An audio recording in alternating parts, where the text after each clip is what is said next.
ಆಶೀರ್ವಾದಗಳಲ್ಲಿ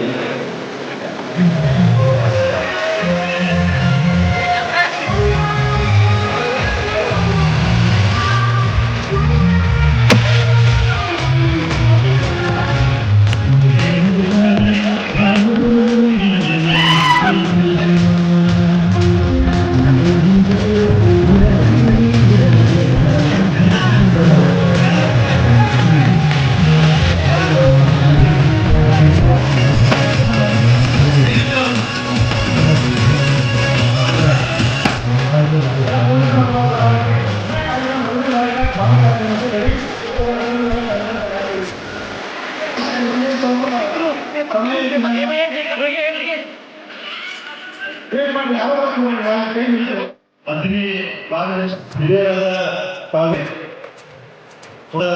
ತಮ್ಮಣ್ಣವರವರಿಗೆ ಮೇಲ್ಮನೆಯ ಸದಸ್ಯರ ಚಿದಾನಂದ ಸೌದಿಯವರಿಗೆ ಒಂದು ನಿನ್ನ ಮುಂದಿನ ಕಾಲಗಳು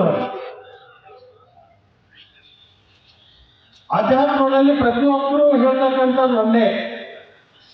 ನಿಜವಾದ ಆಧ್ಯಾತ್ಮ ಯಾವುದು ಅಂತಂದ್ರೆ ಸಮಾಜದ ಮಧ್ಯದಲ್ಲಿ ಇರ್ತಕ್ಕಂಥವ್ರು ನಾವು. ನಿನಗೆ ಸಾಧ್ಯ ಇದ್ರೆ ಯಾರ ಕಣ್ಣಲ್ಲಿ ನೀರು ಬರ್ತಿರ್ತಾವ ಆ ಕಣ್ಣೀರನ್ನು ಒರೆಸುವಂತ ಕೆಲಸ ಮಾಡಬೇಕು. ಅದು ನಿನಗೆ ಸಾಧ್ಯ ಆಗದೆ ಹೋದ್ರೆ ನಿನ್ನ ಕೈಯಿಂದ ಇನ್ನೊಬ್ಬರ ಕಣ್ಣಲ್ಲಿ ನೀರು ಬರ್ತಕ್ಕಂಥ ಕೆಲಸವನ್ನ ನಿನ್ನ ಕೈಯಿಂದ ಆಗಬಾರದು ಅಂತ ಹೇಳಿ ನಾನು ನಿನ್ನ ತಂದೆಯಾಗಿ ಆ ಎಲ್ಲ ಗುರುಗಳ ಸಮಕ್ಷಮದಲ್ಲಿ ಇದೊಂದು ನಾನು ನಿನಗೆ ಕಿವಿಮಾತನ್ನ ಹೇಳುವಂತ ಕೆಲಸವನ್ನ ನಾನು ಮಾಡ್ತೀನಿ.